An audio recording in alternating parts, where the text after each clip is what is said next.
Good morning. Today we're going to catch up. We're going to go back to Mark 9, verses 30 through 50.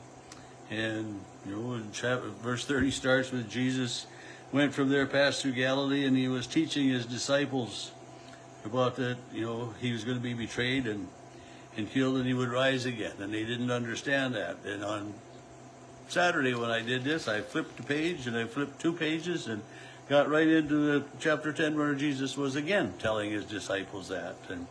And I thought, well, that was really strange. And but my mind just didn't follow through. But Jesus said, he didn't want his disciples to be surprised and shocked by, this all of a sudden what was going to happen in Jerusalem. He told them 3 times. We find that out in the Gospels, that Jesus was very intentional about telling his disciples so that when the time came, they somewhat knew what to expect, but yet they couldn't grasp that. And, I've had times in my life when somebody tries to explain something to me and it's just, I don't get it. And I've the same with other way. I've tried to explain something to someone and they don't get it. How do you make this? Well, you do this and this and this. Well, it's really hard just to, talk somebody through something always. But Jesus' disciples didn't really understand, but they kind of grasped it a little bit, because here, as they went on down the road, the disciples were kind of talking amongst themselves. And so verse 33, they came to Capernaum, where Jesus was living, to his house, and he asked them what they were arguing about on the way. And they were silent. They didn't want to admit what they were talking about. They had been, he finally, he knew what they were talking about, because he says to them, whoever wants to be first must be last. And, they'd been talking about who was going to be the greatest in his kingdom when he came.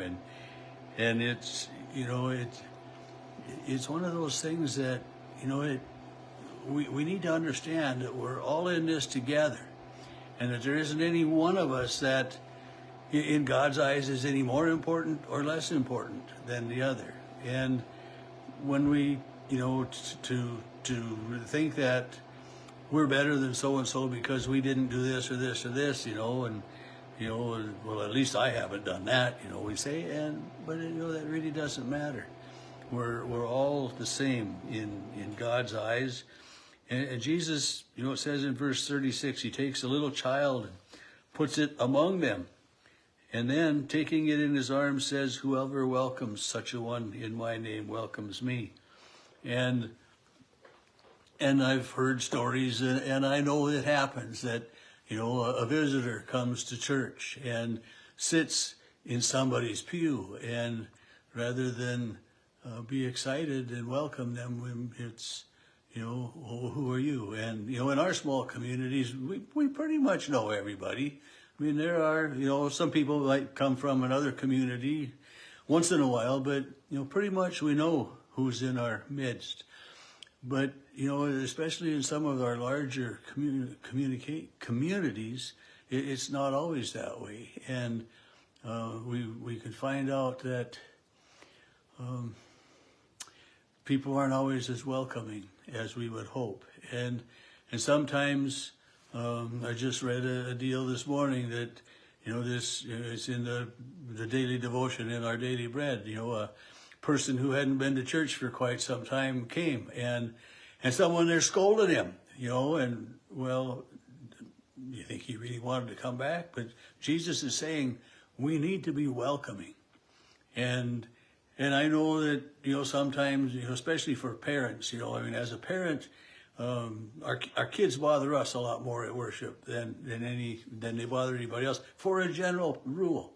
But every once in a while, somebody will say to a mom or a dad about a kid that, for whatever reason, was just not happy that day, and they'll reprimand them for not taking better care of their kids and not keeping them quiet, not taking them out in time or whatever.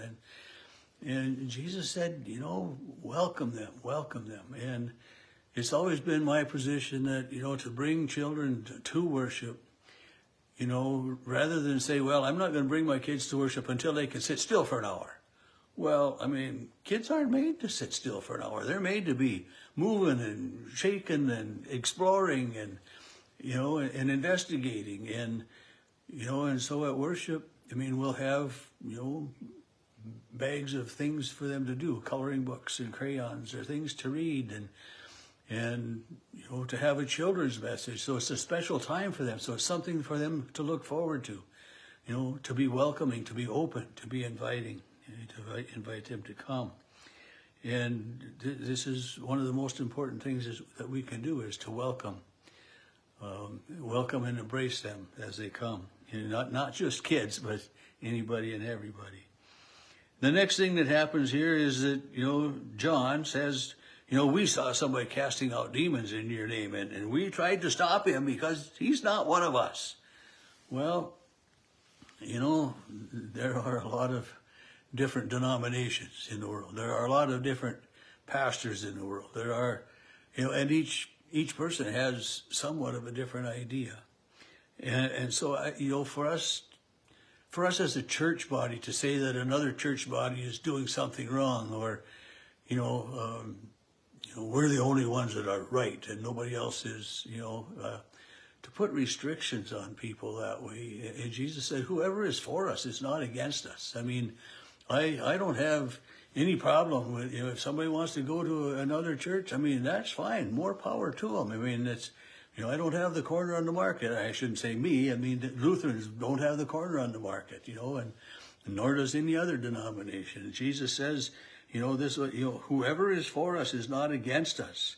And, we're in this ball game of life together to support each other. And without that mutual support, it's the bickering that goes on. And, we have enough trouble getting along in our own denominations, it seems like, not to worry about what others are doing. But it's this reminder right here. Jesus is telling us that, whoever is for us is not against us. And another denomination isn't, they're not going to, they shouldn't be putting us down.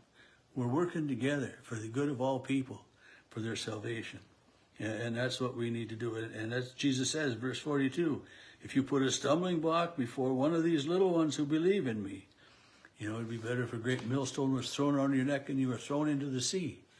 To come between someone and their faith in God is a horrible thing.